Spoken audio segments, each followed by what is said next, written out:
mengenai virus corona ini sendiri yang lumayan. Oh siap ya, karena ini udah kurang lebih 3 mingguan kita udah stay at home, tapi ternyata jumlah dari korban juga semakin terus meningkat gitu. Nah jadi kita mendingan langsung tanya sama yang ahlinya nih. Yang lebih besar lagi jumlah dari korban kepanikannya nih Om, yang lebih besar lagi nih. Nah kira-kira sebenarnya bagaimana awalnya dulu nih kita menanggapi mengenai virus ini? Virus itu sebenarnya gimana sih sebenarnya, Dok? Virus ini sebenarnya kalau coronavirusnya itu udah dari dulu udah ada, dari zaman sebelum Masehi juga udah ada, banyak sekali coronavirus dari zaman dulu. Oh, udah ada corona itu. Udah dari 200 sebelum Masehi itu udah ada coronavirus. Dan mungkin orang dulu juga lebih nyantai karena mereka nggak punya HP ya. Iya. Mereka punya masalah ya. Benar-benar. Oh gitu ya, mungkin HP itu yang bikin kita panik kadang-kadang ya. Nah, kenapa kita mesti nyantai ya Dok? Kebanyakan kan kayaknya sekarang kita tuh ya mau nggak mau ya dengan pemberitaan waspada malah panik. Sebenarnya kenapa kita mesti nyantai kalau menurut dokter? Jadi kalau saya selalu melihat permasalahannya langsung ke titik sumber permasalahannya. Sumber permasalahannya adalah virusnya.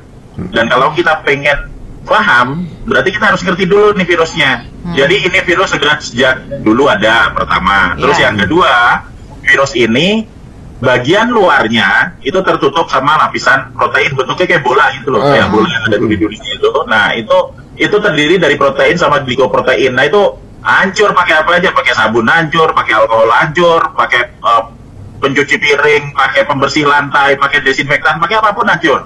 Kena panas juga rusak. Iya, kena panas rusak, kena sinar UV rusak, kekeringan dia rusak, kelemahannya banyak.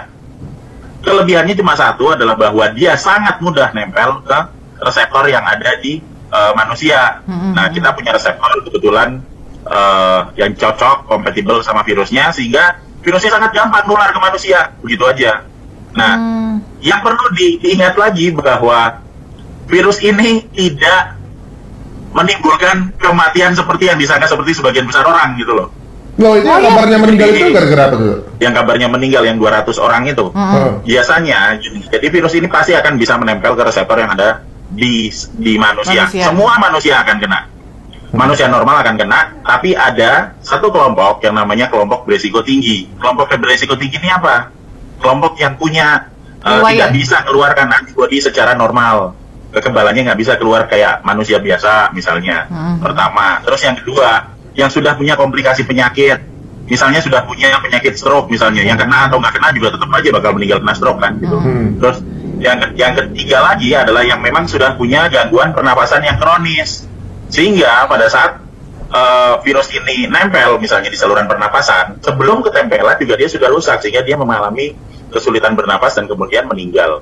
Tapi sebesar-besarnya orang yang meninggal, tetap jika kita melihat dari presentasinya, kita berkaca pada yang di Wuhan ya. Di Wuhan itu kan yang 97% itu mereka kena positif dan mereka sembuh 2 minggu kemudian. Yang 3% meninggal, meninggal dengan komplikasi penyakit. Jadi belum tentu hanya karena satu single virus kemudian dia tiba-tiba meninggal. Mereka yang meninggal itu mereka semua punya komplikasi penyakit sebelumnya. Oh, jadi sebenarnya permasalahannya adalah virus ini ketika nempel ke seseorang emang dia punya riwayat penyakit yang memang bisa mensupport itu semua gitu. Betul, maksudnya penyakitnya sudah parah, kemudian ketempelan virusnya ya tambah parah. Jadi karena apa? Karena kita ngelihat sekarang. Nah, kita coba ngelihat sekarang keluar deh. Pada saat kita keluar, ternyata kita orang-orang masih banyak yang biasa dan 97% juga masih menjalani hidup seperti biasa gitu. Virus ini tidak membunuh jika hanya dengan infeksi single. Dia akan bisa punya kemungkinan untuk merusak saluran pernapasan jika sudah ada komplikasi penyakit sebelumnya gitu. Tapi ini maaf nih Dok, sebentar ya. Kalau misalnya kan tenaga medis itu kan udah jelas misalnya kesehatannya juga sebenarnya baik-baik saja gitu. Nah tapi kenapa banyak juga tenaga medis yang terpapar virus corona jadinya ya banyak menyebabkan kematian juga? Nah, kita akan ngomong mengenai analisa risiko sekarang.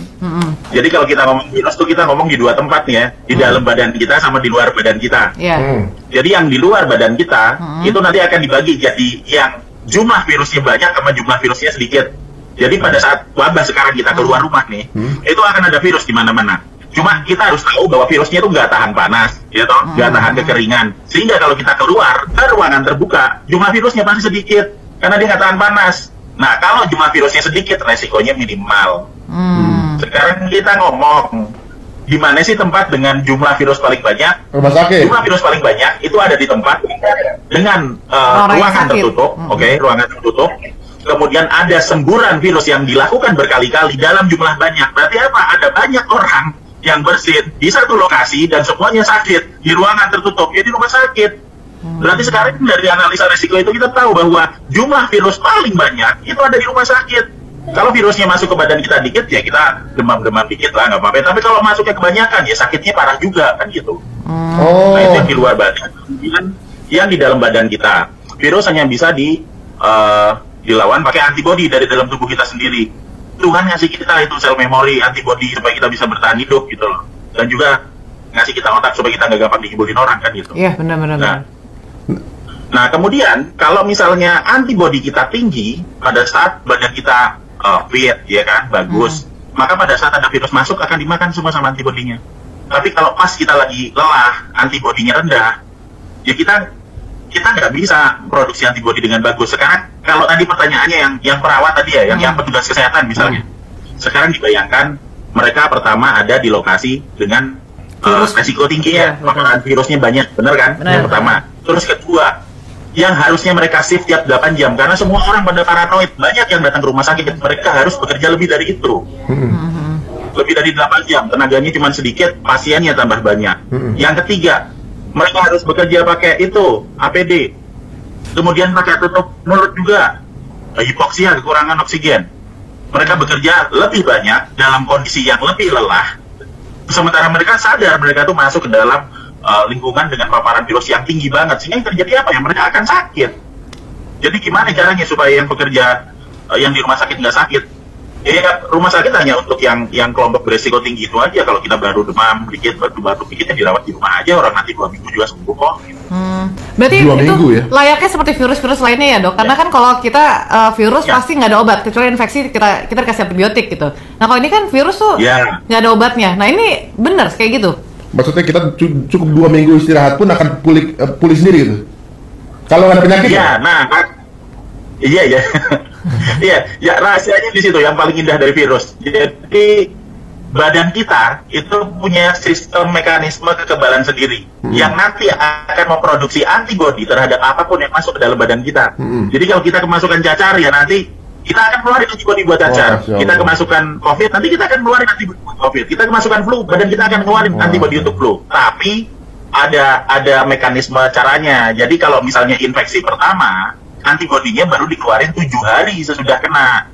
Makanya pas pada saat kena COVID misalnya pertama kan, batuk dulu, bersin, itu sistem pertahanan tubuh untuk keluarin virusnya masuk ke hidung itu loh.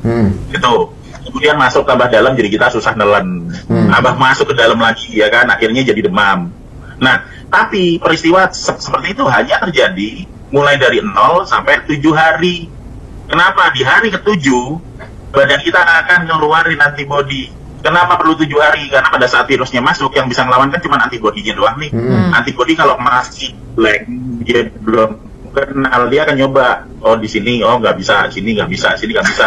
Dia akan bikin berbagai kombinasi. Begitu sampai dia outplug, gitu antibodinya nyambung, nempel di sini, datanya disimpan di sel memori. Dan itu disimpan 7 hari sesudah infeksi. Sehingga pada saat kena, kita akan sakit dulu seminggu, di hari ke-7, antibodi kita akan keluar buat buat menetralkan virusnya, dan dikeluarkan banyak banget sampai hari ke-14. Minggu 2. Di hari ke-14 antibodinya banyak banget dan virusnya dihabisin. Sesudah itu dari 14 ya udah kita sehat.